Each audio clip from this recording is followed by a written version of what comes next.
Hello, I'm Lydia Camarillo. Today, a Tucson man who shot at an officer is due back in court. Tucson police say last month shots were fired between 26-year-old Zachary Lee and a sergeant near East 29th Street, just off of Swan.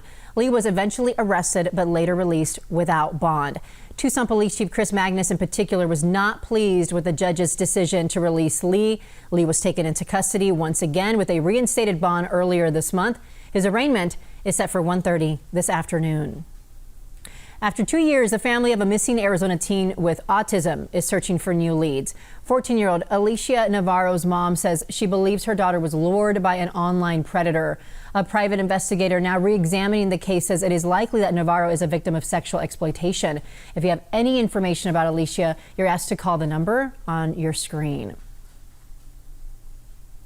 A Department of Homeland Security source says U.S.-Mexico border arrests went down a bit last month, but are still at a 21-year high. DHS hasn't released the official data yet, but the source says U.S. Customs and Border Protection had more than 208,000 encounters in August. In July, the agency saw the highest number of migrants detained in 2 decades.